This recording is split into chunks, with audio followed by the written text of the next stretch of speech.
Hello friends, मैं अशोक स्वागत करता हूं प्रगति क्लासेज पर, जहां हम लोग भारतीय राज्य व्यवस्था का सेशन कवर कर रहे हैं। तो आज उसके अंतर्गत हम लोग जो है राज्य के निर्देशक तत्व यानी directive principle of state policy जो है पढ़ने वाले हैं। क्या पढ़ेंगे हम लोग?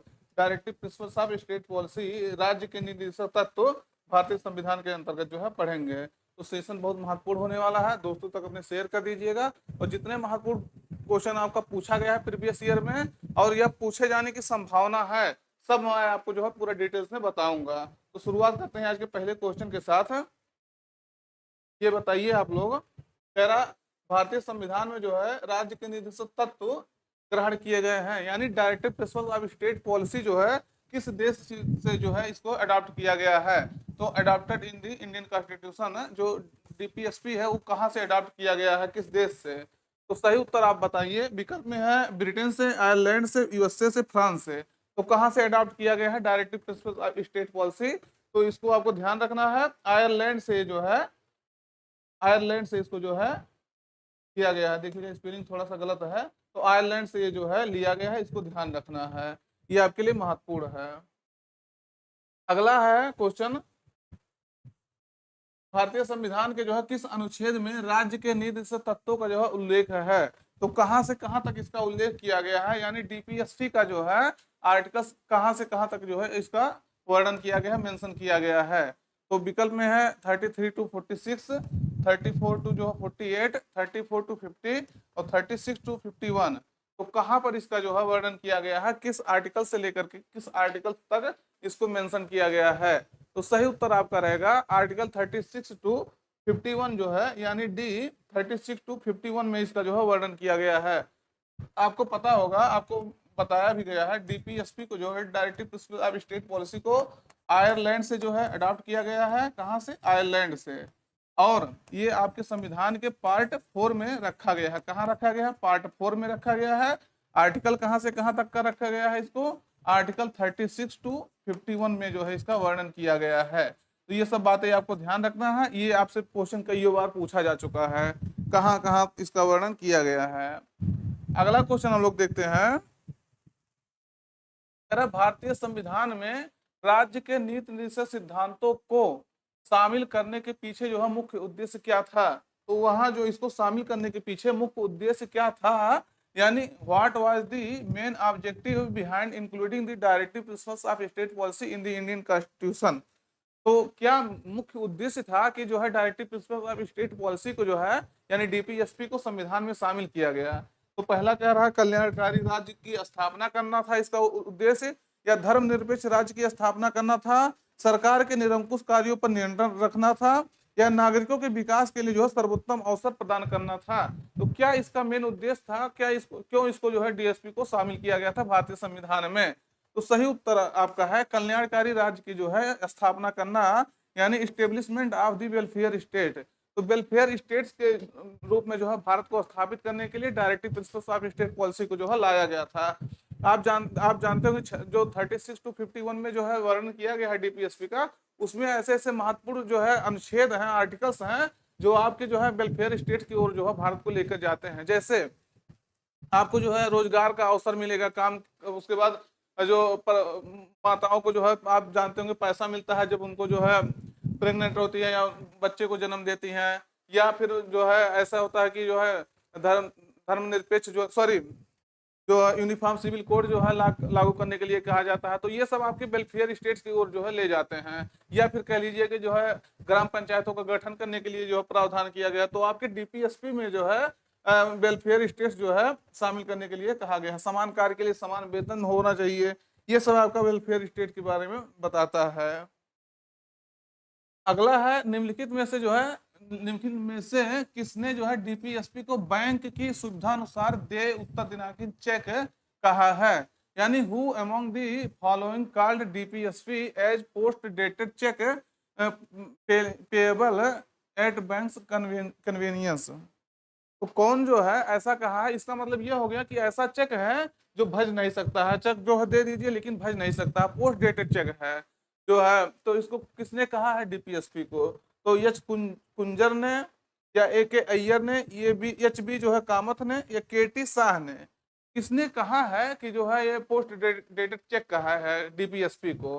तो सही उत्तर आपका रहेगा के टी शाह ने जो है डीपीएसपी को ऐसा कहा है। डीपीएसपी को हम बैंक की जो है सुविधा अनुसार दे उत्तर दिनांकित चेक कहा है। किसने कहा है? के टी शाह ने कहा। क्वेश्चन पूछा गया है, आपको ध्यान रखना है। अगला है संविधान में जो है संविधान में जो है directive principles and state policy को शामिल करने के पीछे क्या उद्देश्य है?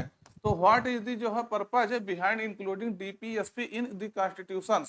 तो विकल्प में है आपके राजनीतिक लोकतंत्र की स्थापना करना, या सामाजिक लोकतंत्र की स्थापना करना, या सामाजिक आर्थिक लोकतंत्र की स्थापना करना, या गांधीवादी आदर्शों के अनुकूल जो है अनुरूप लोकतंत्र की स्थापना करना।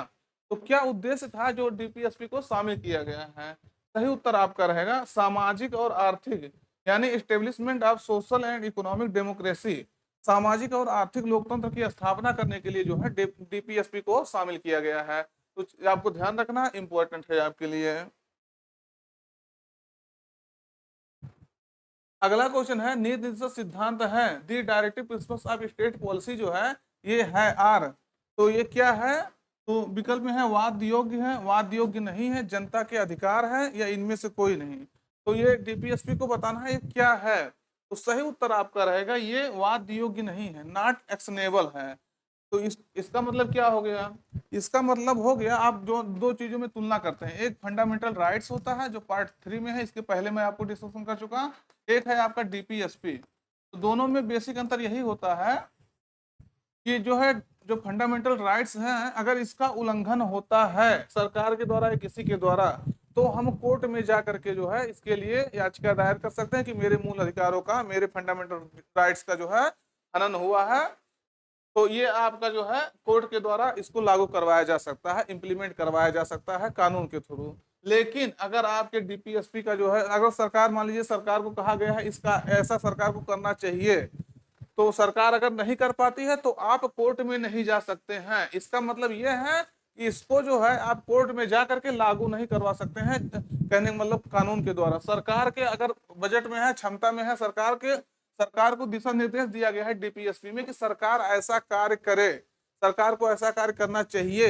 ना कि जो है ऐसा कहा गया कि सरकार अगर नहीं कर पाएगी तो उसके लिए जो है कंपलसरी है करना, या कानून उसको जो है कानून मतलब कोर्ट उसको लागू करवाएगा, तो ऐसा कुछ वर्णन नहीं किया गया है। तो यानी ये वाद योग्य नहीं है, जबकि आपका फंडामेंटल राइट्स जो है ये आपके वाद योग्य है, वाद योग्य है, जबकि ये डीपीएसपी आपके जो है वाद योग्य नहीं, नॉट एक्शनेबल है। इस पे जो है कोर्ट कोई जो है एक्शन नहीं ले सकता कि इसको लागू करवाए। तो ये जो है डिफरेंस होता है। और फंडामेंटल राइट जो होता है ये जनता के लिए जो होता है और ये सरकार के लिए होता है, यानी सरकार को ये रास्ता दिखाती है और जनता के लिए जो है ये फंडामेंटल राइट्स होता है। तो याद रखना है। अगला है नीति निर्देशक तत्वों को जो है कार्यान्वित करने के लिए क्या मूल अधिकारों का हनन हो सकता है? Can fundamental rights be violated to implement the directive principles of state policy. यानी अगर मान लीजिए directive principle of state policy को लागू कर रहे हैं तो क्या फंडामेंटल राइट्स का जो है उल्लंघन होगा, तो क्या वो मान्य होगा? तो ये आपको बताना है। तो पहले कह रहा हाँ लागू हो सकता है या उल्लंघन हो सकता है, उसका मूल अधिकारों का हनन हो सकता है। कह रहा कुछ का हो सकता है, ओनली मतलब समथिंग मतलब कह रहा कुछ का हो सकता है, कह रहा नहीं हो सकता है, या विवादग्रस्त है या विवादित है। तो इसमें आप कहेंगे, बताएंगे कि कुछ का जो है इसका निर्दिष्ट तत्वों को कार्यान्वित करने के लिए कुछ हद तक जो है मूल अधिकारों का हनन हो सकता है। तो ये बात आपको ध्यान रखना। अब इसका मतलब क्या हो गया?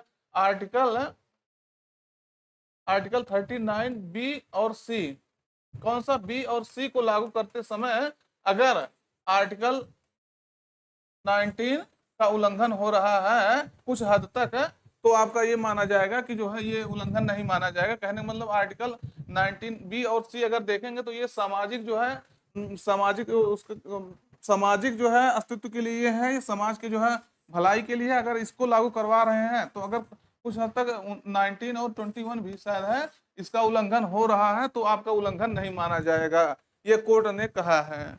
ये बातें आपको ध्यान रखना है। अगला है भारत के संविधान में जो है अंतरराष्ट्रीय शांति एवं सुरक्षा के संवर्धन का उल्लेख किस भाग में है? तो which part of the Indian constitution is the promotion of international peace and security mention. तो ये कहाँ जो है अंतरराष्ट्रीय शांति यानी इंटरनेशनल जो है पीस, अंतरराष्ट्रीय शांति और सद्भाव का जो है सुरक्षा का किस भाग में वर्णन किया गया है? तो कह रहा संविधान की प्रस्तावना में, या राज्य के निर्देशक तत्व में यानी डीपीएसपी में, या मौलिक कर्तव्य में, या मूल अधिकार में यानी फंडामेंटल राइट्स में। तो कहाँ वर्णन किया गया है कि अंतरराष्ट्रीय शांति होना चाहिए? तो सही उत्तर आपका रहेगा राज्य के नीति तत्व में यानी directive principle of state policy में जो है इसका वर्णन किया गया है। वो भी आर्टिकल जो है आर्टिकल 51 में इसका वर्णन किया गया है। कहाँ किया गया है? आर्टिकल 51 में अंतरराष्ट्रीय शांति और सद्भावना के लिए जो है भारत सरकार प्रयास करेगी। तो ये कहाँ किया गया है? Directive principles of state policy में। और राज्य का कर्तव्य बता दिया गया है कि अंतरराष्ट्रीय शांति को जो लिए वो कार्य करे राज्य। राज्य मतलब देश होगा, यहाँ जान लीजिए। Just 1 minute.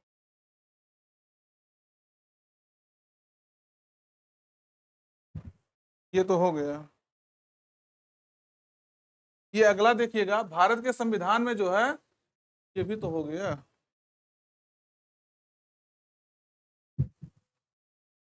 अगला क्वेश्चन हम लोग देखते हैं, समान कार्य के लिए समान वेतन जो है भारत के संविधान में जो है सुनिश्चित किया गया है, यानी equal pay for equal work is a guarantee in the constitution of India.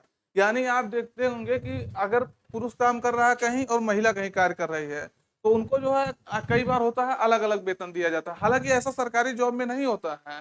सरकारी जॉब में जितना, अगर मान लीजिए आप किसी पद पे हैं, किसी भी पद पर, एनी किसी भी पद पर आप हैं, तो जितना पद, जितना वेतन आपको, जितना सैलरी पुरुष को मिल रहा है उतना जो है महिला को मिलेगी। यानी फीमेल और मेल में जो है कोई डिफरेंस नहीं होता है सैलरी में। लेकिन कई बार होता है जो कंपनियां कार्य करवाती हैं वो जो है वो करती हैं, भेदभाव करती हैं, या कहीं लोकल लेवल पे आप काम करवाते हैं तो वहां भी भेदभाव होता है। तो इसमें कहा गया है समान कार्य के लिए समान वेतन सरकार जो है सुनिश्चित करने के लिए काम करेगी। तो कहाँ कहा गया है?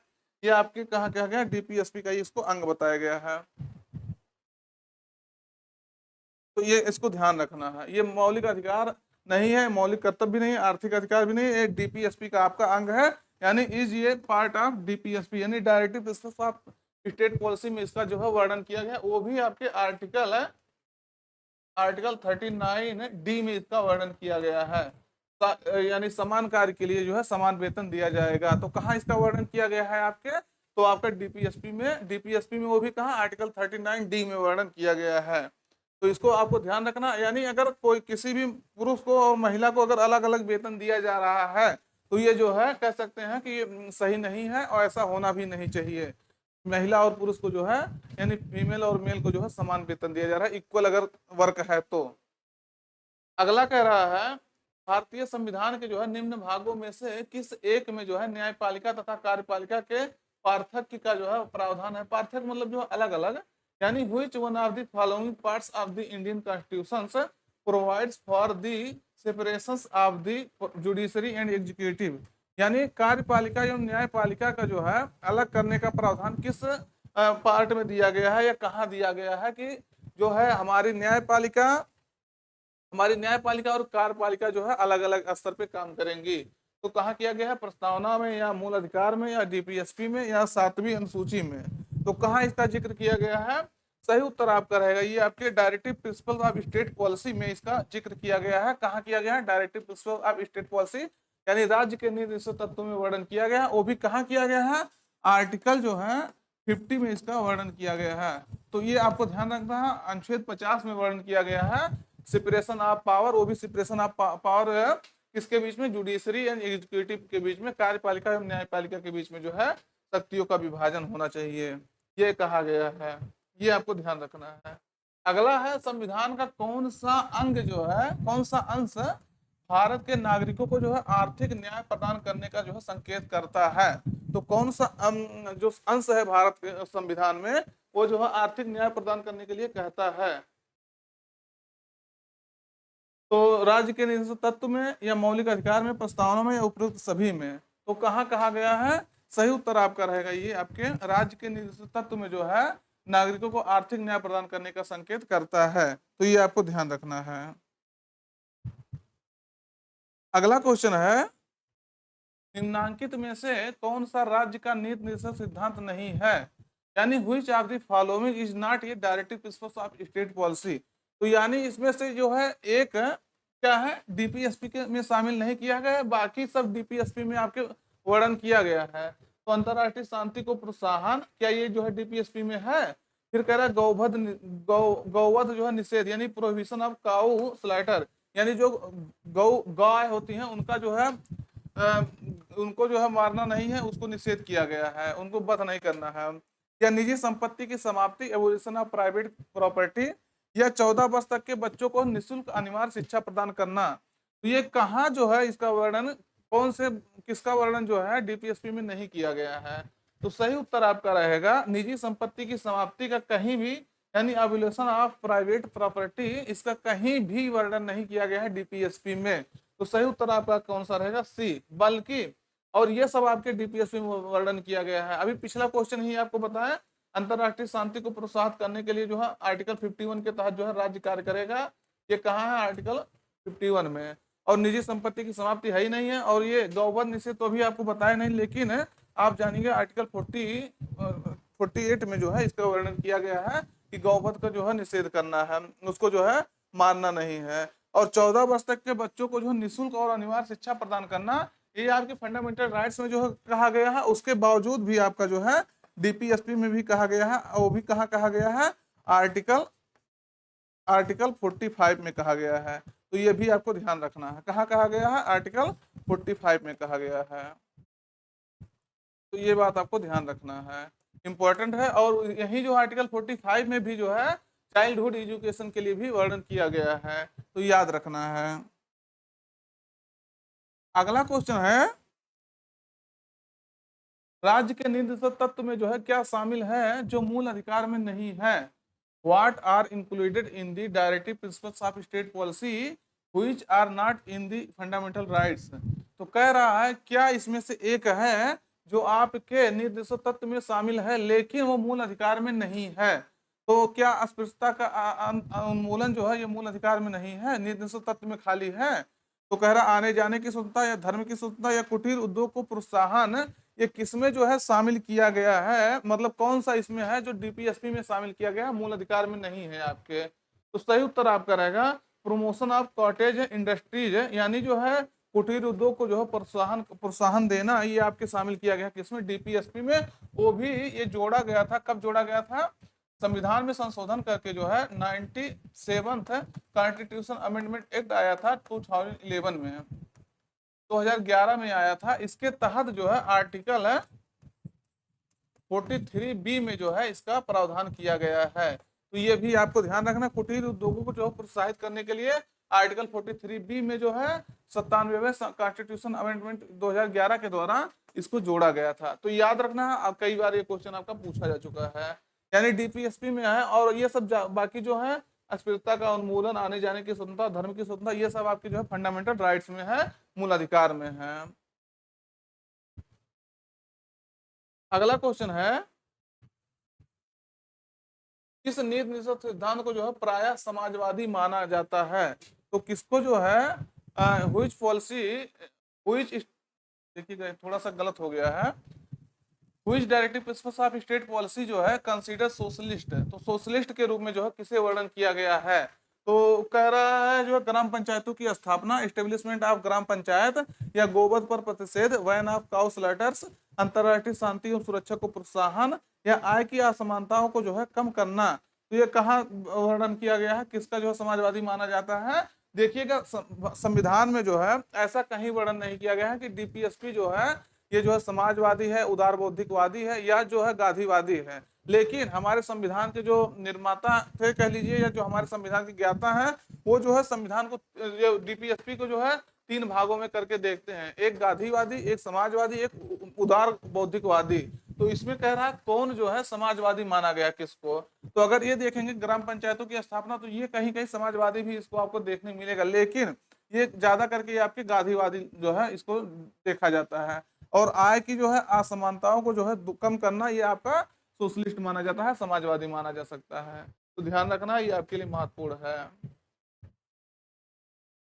अगला क्वेश्चन देखते हैं दोस्तों, निम्नलिखित निर्देशक सिद्धांतों में वह सिद्धांत कौन सा है जिसे गांधीवादी सिद्धांत कहा जाता है? यानी which of the following directive principles of state policy जो है is known as guardian principles. तो गांधीवादी सिद्धांत के रूप में किससे माना जाता है? श्रमिकों और बच्चों का जो है संरक्षण या स्वशासन के प्रभावी एकलों के रूप में जो ग्राम पंचायतों का जो है संगठन, पुरुषों और महिलाओं के लिए जो है सामान्य कार्य या समान कार्य, कॉमन टास्क, या जो है या कार्यपालिका से न्यायपालिका को पृथक करना। तो किसको जो है गांधीवादी सिद्धांत माना जाता है डीपीएसपी के अंतर्गत? तो सही उत्तर आपका रहेगा, अभी हम पिछला ही बता दिए आपको, यानी स्वशासन के प्रभावी एकलों के रूप में ग्राम पंचायत का संगठन, यानी organisation of the gram panchayat as an effective unit of self government. आप जानते होंगे गांधी जी जो है, महात्मा गांधी जी, वो जो है ग्राम पंचायतों के जो है अस्तित्व के लिए, ग्राम पंचायतों के गठन करने के लिए बहुत ज्यादा जोर दे रहे थे। वो इस सीधे कह रहे थे कि जो है जो सरकार का होता है केंद्रीकरण नहीं बल्कि विकेंद्रीकरण होना चाहिए। तो विकेंद्रीकरण के रूप में जो है ये आपका ग्राम पंचायतों का गठन किया गया था। वो भी आर्टिकल जो है आपके आर्टिकल 40 में इसका वर्णन किया गया है कि राज्य ऐसा प्रयास करेगा कि ग्राम पंचायतों का जो है गठन हो। तो ये कहाँ कहा गया है? आर्टिकल 40 में कहा गया है आपके। अगला क्वेश्चन दोस्तों देखते हैं, कह रहा भारत के किस राज्य में जो है समान नागरिक संहिता लागू है?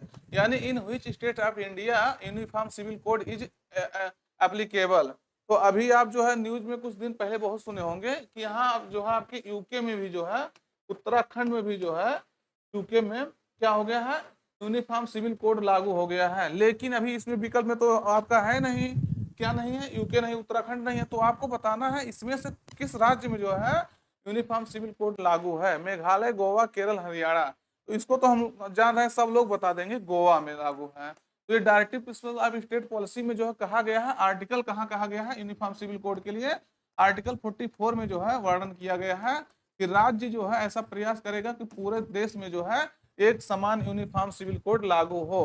तो इसका मतलब क्या हो गया? इसका मतलब यह हो गया जो हमारा विवाह की प्रथाएं हैं, जो जैसे मान लीजिए किसी धर्म में अलग तरीके से होता है, तो वो सब धर्म में एक होना चाहिए। मतलब प्रोसेस उसका जो है वो अलग अलग हो सकता है, लेकिन जैसे नियम कानून जो होता है वो एक होगा। जैसे मान लीजिए आपको तलाक देना है, तो आपका जो प्रोसेस आपके लिए तलाक के लिए अप्लीकेबल होगा वही किसी भी धर्म के लोगों के लिए अप्लीकेबल होगा। यानी अगर आपको जो है पुत्र ग्रहण या पुत्री ग्रहण करना है, तो जो प्रोसेस आपका होगा वही किसी भी धर्म के लिए होगा।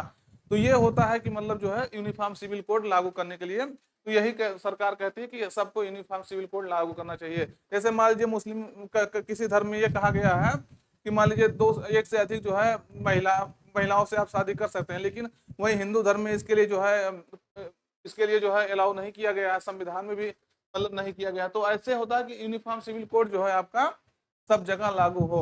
तो ये राज्य सरकार आर्टिकल 44 के तहत जो है इसका प्रावधान कर सकती है, अगर सरकार जो है चाहे तो। अगला है राज्य के नीति सिद्धांत जो है किस प्रकार मौलिक अधिकारों से भिन्न है? यानी which of the following fundamental rights is not applicable for to, देखिएगा ये क्वेश्चन जो है दूसरे का जो है ट्रांसलेट हो गया है, तो इसको आप देखिएगा, ये नहीं कह रहा है, कह रहा राज्य के नीति सिद्धांत जो है किस प्रकार जो है मौलिक अधिकारों से भिन्न है। यानी जो directive principle of state policy है वो फंडामेंटल राइट से जो है किस प्रकार भिन्न है, ये आपको बताना है। कह रहा डीपीएसपी केंद्र सरकार के लिए है, एवं जो है मूल अधिकार जो है राज्यों के लिए है। यह कह रहा है कि डीपीएसपी संविधान का अंश नहीं है जबकि मूल अधिकार है। और फिर तीसरा कह रहा राज्य के नीति सिद्धांत जो है परिवर्तनीय नहीं है जबकि मूल अधिकार है परिवर्तनीय है, और इनमें से कोई नहीं। तो वैसे अगर आप इसको ध्यान से देखिए क्वेश्चन, तो अभी मैं आपको पूरा बता दिया कि डीपीएसपी और मूल अधिकार में क्या बेसिक अंतर होता है। डीपीएसपी के आपके लागू करवाने के लिए आप कोर्ट नहीं जा सकते हैं, यानी ये अप्लीकेबल नहीं है, जबकि मूल अधिकार ऐसा है या परिवर्तनीय है, इनफोर्सेबल है। तो आपका कौन सा उत्तर सही रहेगा? सी उत्तर सही रहेगा। यानी राज्य के नीति सिद्धांत जो है ये जो है परिवर्तनीय नहीं है, जबकि जो मूल अधिकार परिवर्तनीय है। यानी the directive principles of state policy are not enforceable whereas fundamental rights are enforceable। यानी फंडामेंटल राइट्स जो है वो इन्फोर्स कराया जा सकता है कोर्ट में जा करके। तो याद रखना है इसको। अगला क्वेश्चन है, कह रहा समान न्याय और निःशुल्क विधि सहायता का प्रावधान जो है संविधान के किस अनुच्छेद में है? तो ये आपको बताना है। जैसे आप सुने होंगे कि नालसा का एक स्थापना किया गया है। किसका स्थापना किया गया है? नालसा। सुने तो जरूर होंगे, हमको लग रहा सब लोग। National legal service authority. 1983 में जो है 1987 में एक्ट आया था और 1995 में इसका गठन किया गया है। वो भी किस लिए किया गया है? समान न्याय और निःशुल्क विधि सहायता के लिए जो है किया गया है। यानी अगर आपके पास इतना क्षमता नहीं है कि आप जो है सुप्रीम कोर्ट या हाई कोर्ट में जाकर के केस लड़ सकते हैं, किसी वकील को हायर कर सकते हैं, तो आपका नालसा नामक एक संगठन है, जो नालसा नामक एक सरकार के द्वारा गठित एक जो है प्रावधान किया गया है, उसमें जो है आपका केस जो है सरकारी वकील लड़ते हैं और इसमें जो है पैसा नहीं लगता है। तो ये जो है इसी के तहत ये प्रावधान किया गया। तो ये किस आर्टिकल के तहत कहा गया है? ये जो है निःशुल्क विधि सहायता का आपका प्रावधान है, समान न्याय और निःशुल्क विधि सहायता। तो 39, 39A, 40, 44, तो किसमें कहा गया है इसका वर्णन? तो सही उत्तर आपका रहेगा आर्टिकल 39A में जो है इसका प्रावधान किया गया है। यानी अगर आप देखेंगे तो नालसा का स्थापना जो किया गया है, नेशनल लीगल सर्विस अथॉरिटी, उसकी स्थापना आपका जो है आर्टिकल 39A के द्वारा किया गया है। आर्टिकल 39 में ये कहा गया है कि आपका समान न्याय और निःशुल्क जो है विधि सहायता दिया जाएगा। तो यानी किसी भी व्यक्ति को जो है न्याय से वंचित नहीं होने दिया जाएगा।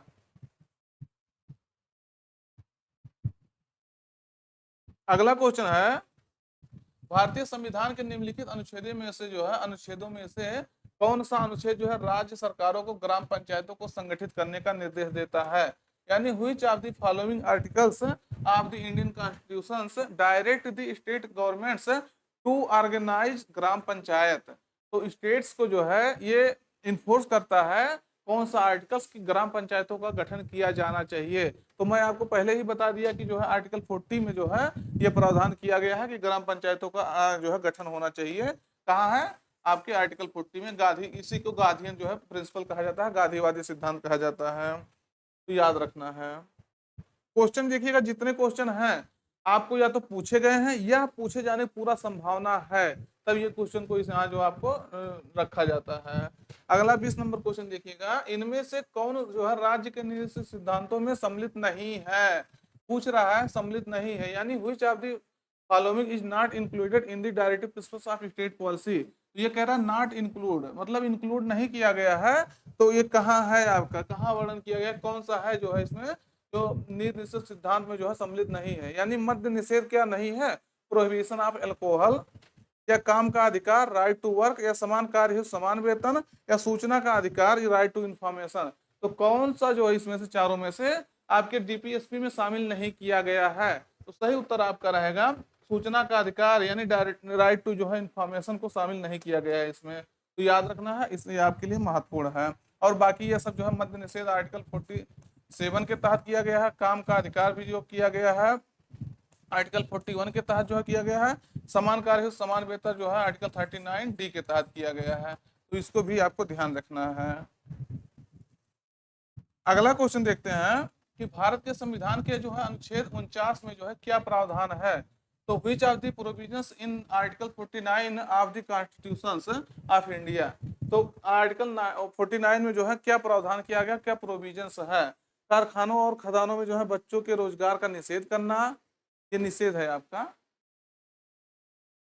या बच्चों के जो है लिए निःशुल्क एवं अनिवार्य शिक्षा का प्रावधान, अंतर्राष्ट्रीय शांति एवं सुरक्षा को बढ़ावा देना, या स्मारकों एवं स्थानों जो है तथा प्राकृतिक महत्व की वस्तुओं का जो है संरक्षण करना। तो आर्टिकल 49 में क्या प्रावधान किया गया है? सही उत्तर आपका रहेगा डी, यानी स्मारकों एवं जो है स्थानों तथा प्राकृतिक महत्व की वस्तुओं का संरक्षण, यानी preservation of the monuments and objects of local and natural importance. तो ये जो है आपका कहाँ किया गया है? 49 में किया गया है वर्णन। तो ये आपको ध्यान रखना है। अगला क्वेश्चन है, निम्नलिखित में से कौन सा एक जो है राज्य के निश्चित सिद्धांतों में जो है तत्वों का उद्देश्य नहीं है? यानी डीपीएसपी का कौन सा उद्देश्य नहीं है, ऑब्जेक्टिव नहीं है? तो ये आपको बताना है डीपीएसपी का, इसमें से नॉट यानी ऑब्जेक्टिव्स ऑफ डीपीएसपी। तो एक कल्याणकारी राज्य की स्थापना करना, ये इसका ऑब्जेक्टिव है या मतलब नहीं है क्या? सामाजिक आर्थिक कल्याण सुनिश्चित करना, अंतर्राष्ट्रीय शांति एवं सुरक्षा की अभिवृद्धि करना, एक धार्मिक राज्य की स्थापना करना, टू स्टेब्लिश ये रिलीजियस स्टेट। तो क्या जो है डीपीएसपी में वर्णन नहीं किया गया है? सही उत्तर आपका रहेगा डी, यानी एक धार्मिक राज्य की स्थापना करना, ये आपका प्रावधान नहीं किया गया है डीपीएसपी में। बाकी ये सब जो है आपके किए गए हैं, इसको आपको हम पहले ही बता दिए हैं। अंतर्राष्ट्रीय शांति के लिए कि जो है आर्टिकल 51 में वर्णन किया गया है, तो ये आपको याद रखना है। अगला क्वेश्चन है, निम्नलिखित में से जो है कौन सा एक संविधान के 42वें संशोधन द्वारा जो है डीपीएसपी में नहीं जोड़ा गया था, यानी which one of the following was not added to the DPSP by the 42nd constitution amendment act. तो ये आपको बताना कि कौन सा जोड़ा नहीं गया था, और बाकी 3 जोड़े गए थे, एक नहीं जोड़ा गया था। तो शोषण से युवाओं तथा बच्चों की सुरक्षा, समान न्याय तथा निःशुल्क कानूनी सलाह, और जो है सभी नागरिकों के लिए जो है समान आचार संहिता, यह उद्योगों के प्रबंधन में श्रमिकों की भागीदारी, तो कौन सा शामिल नहीं किया गया है। आपको हम पहले बताएं, ये जो है आपका आर्टिकल 44 में इसका जो है जिक्र किया गया है, सभी नागरिकों के लिए जो है समान नागरिक संहिता, यानी same code of the conduct for all citizen. तो ये आपका पहले से ही जब संविधान का गठन हुआ था, संविधान बना था, तभी जो है आर्टिकल 44 में वर्णन किया गया था, ना कि ये बाद में जोड़ा गया था 42वें संविधान संशोधन द्वारा जोड़ा गया था 1976 में। बल्कि ये आपका शोषण से युवाओं की सुरक्षा करना, समान न्याय और निःशुल्क सहायक कानूनी सहायता, और उद्योगों के प्रबंधन में जो है श्रमिकों की भागीदारी, ये सब आपके जो है 42nd कॉन्स्टिट्यूशन अमेंडमेंट एक्ट के द्वारा जो है जोड़ा गया है। अगला क्वेश्चन है, राज्य के निजी सिद्धांत जो है या तत्व सहज अध्ययन के लिए जो है निम्न में से कौन से भागों में विभाजित किए जा सकते हैं। तो वैसे हम आपको इसको बता दिए हैं पहले ही, लेकिन आप बताइए इसमें से कौन सा सही होगा। The directive principles of state policy में be divided into which of the following parts of easy study. मतलब ये स्टडी के लिए जो है, अध्ययन करने के लिए ये आपके पार्ट में बांटा गया, ना कि ऐसे कोई संविधान में इसका वर्णन है। तो अगर देखेंगे तो हमको आपको बताएं, समाजवादी में भी बांटा गया है, उदार बौद्धिकवादी यानी लिबरल इंटेलेक्चुअलिज्म में, और गांधीवादी गार्जियन में भी जो है इसको बांटा गया है, यानी ऑल ऑफ दी अबव है। ये तीनों श्रेणियों में बांट करके हम लोग जो है डीपीएसपी को पढ़ते हैं, वो भी आपके इजी स्टडी के लिए। तो ये भी आपको ध्यान रखना है। अगला और लास्ट क्वेश्चन देखते हैं हम लोग। भारत में निम्नलिखित में से कौन सा राज्य के निजी सिद्धांतों का जो है गांधीवादी सिद्धांत है, यानी which of the following is the Gandhian principles of directive principles of state policy in India. तो ये कौन सा जो है गांधीवादी सिद्धांत है।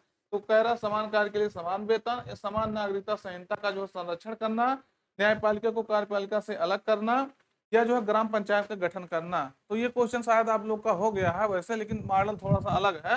तो ये आपको बताना किसमें ये शामिल किया गया है गांधीवादी सिद्धांत में। तो ये है टू कॉन्स्टिट्यूट ग्राम पंचायत, यानी ग्राम पंचायतों का गठन करना, ये आपके किसमें शामिल किया गया है, गांधीवादी सिद्धांत में शामिल किया गया, जो आर्टिकल 40 में इसका जिक्र किया गया है। तो दोस्त आज का जो है हम लोग डीपीएसपी से जितने महत्वपूर्ण क्वेश्चन थे आपको पढ़ लिए, और फिर हम अगले सेशन में जो है नया जो आएगा आपका वो पढ़ेंगे। तो सेशन अपने मित्रों तक शेयर कर दीजिएगा। जो क्वेश्चन अगर पूछते हैं, अगर आप शांति से बैठ करके इसको सॉल्व कर लेंगे, तो आप देखेंगे निश्चित रूप से आने वाले एग्जाम में जो है यहीं से क्वेश्चन आपको मिल जाएगा। और जो अगर ध्यान से देखेंगे तो आपका बहुत जो हेल्प भी करेगा आपको जो है आपकी तैयारी में। तो फिर मिलते हैं नए सेशन में, तब तक जो है अपना पढ़ाई जारी रखिएगा। Thank you.